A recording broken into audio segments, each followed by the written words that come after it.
Today's reading comes from Matthew's Gospel. It's chapter 13 and verses 1 to 9 and then 18 to 23. The very familiar parable of the sower. The context here is that Jesus has been talking to the disciples about what it means to be ambassadors of the kingdom, and then there are all sorts of conflicts with the religious authorities, healings and demands for miracles, and now this teaching. That same day, Jesus left the house and went to the lakeside, where he sat down to teach. The crowd that gathered round him was so large that he got into a boat and sat in it, while the crowd stood on the shore. He used parables to tell them many things. Once there was a man who went out to sow corn. As he scattered the seed in the field, some of it fell along the path, and the birds came and ate it up. Some of it fell on rocky ground, where there was little soil. The seeds soon sprouted because the soil wasn't deep, but when the sun came up, it burnt the young plants, and because the roots had not grown deep enough, the plants soon dried up. Some of the seed fell among thorn bushes, which grew up and choked the plants, but some seeds fell in good soil, and the plants produced corn. Some produced 100 grains, others 60, and others 30. And Jesus concluded, "Listen then, if you have ears. Listen then and learn what the parable of the power sows means." This is Jesus talking to the disciples. Those who hear the message about the kingdom but do not understand it are like the seeds that fell along the path. The evil one comes and snatches away what was sown in them. The seeds that fell on rocky ground stand for those who receive the message gladly as soon as they hear it, but it does not sink deep into them, and they don't last long. So when trouble or persecution comes because of the message, they give up at once. The seeds that fell among thorn bushes stand for those who hear the message, but the worries about this life and the love for riches choke the message, and they don't bear fruit. And the seeds sown in the good soil stand for those who hear the message and understand it. They bear fruit, some as much as 100, others 60, and others 30. It's a very, very familiar parable, isn't it? Teaching about the way in which people are likely to receive the good news. The message is given to everyone. The sower, in this case perhaps Jesus, is the one who goes around spreading this message to all sorts of people without discrimination. Anyone who will listen, everyone who comes. And the reception that he gets, he explains to the crowd, is going to be varied. A lot of it just will not actually make much difference. Some through complete lack of understanding, incomprehension even. Some delighted initially because it sounds great, but then at any sort of challenge, it just fades away because it was just an emotional response, a light emotional response. Nothing wrong with emotional responses, but a small one. Another sort, of course, is when it strikes home and people think it's really great, but then when they think of the demands that actually puts on their lives, then those other concerns drag them back down. But there are others for whom it sinks in and becomes part of who they are. And because of part of who they are, it affects the way they speak and the way they act. It affects how they spend their time and how they offer their entrusted gifts. It changes their whole lives. And as a result, the message is passed on to others. And that is the bearing of fruit that Jesus talks about and the Gospels mention so very often. The second part of that is very much thought to be an addition by the early church, because Jesus very rarely explained the parables, and also it doesn't really have the same sort of direction as Jesus has in the initial parable, and the language seems different, so it's a kind of maybe an addition. But the original parable is told to the people there, the large crowd who've come to hear him as he gets into a boat and teaches him. After that, the disciples ask Jesus why he uses parables, and he says in verse 13 of chapter 13, "The reason I use parables in talking to them is that they look, but they do not see, and they listen, and they hear, but they do not understand."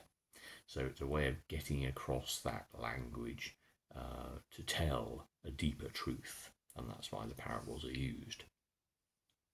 So with this parable then, and the way it is, clearly its focus is on explaining why what is fundamentally good and glorious and wonderful doesn't always strike home. And that's not an absolute for a particular person, it's just how it strikes them in that moment.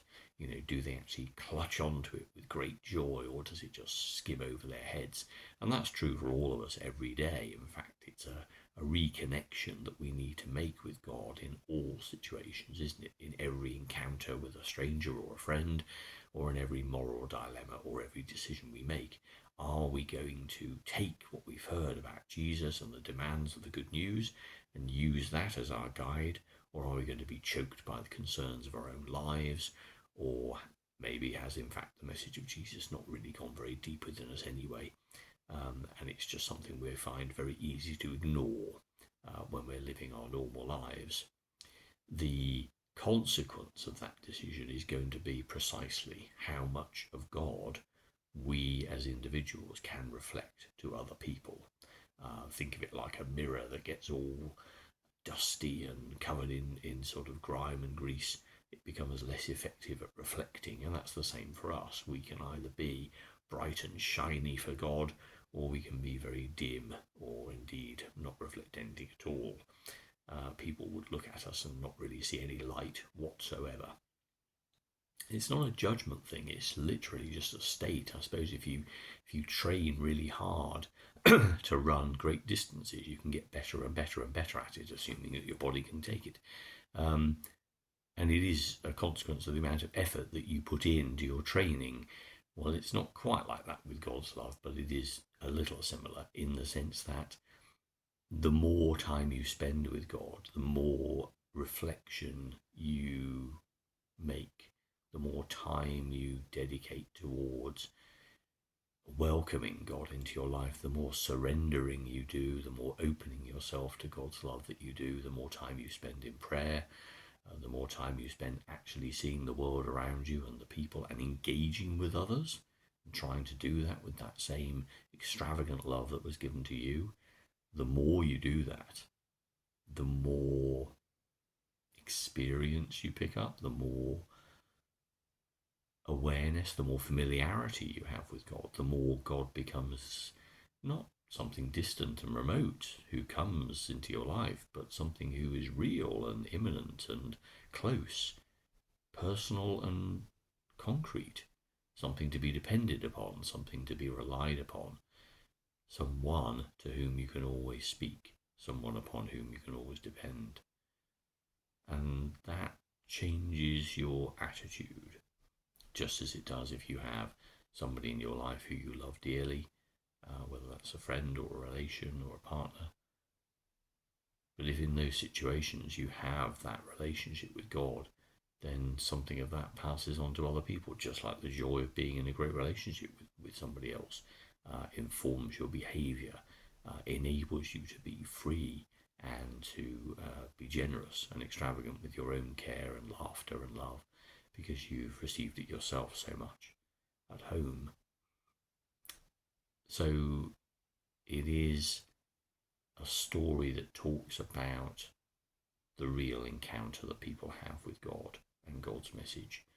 There's a liberation there, of course, because you have to recognize that the key thing here is the almost forgotten figure of the sower.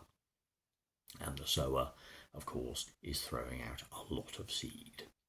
And where it goes, obviously, is slightly targeted by the sower. He's not going to spend all his time walking along the rocky ground or along the path, is he? He's going to be out in the field where he thinks the earth is. But at the same time, he has no actual control over where that seed is going to go and how much it takes root. So it's all about the actions of throwing out the seed. That's the key thing. Do as much as you can so that some of it takes root. Be as loving and as kind and as generous, and speak to people about what motivates you and the love that is in your heart, precisely so that some of that may stick with other people. But be busy, be active, be generous, be extravagant, because that's how we've received God's love ourselves.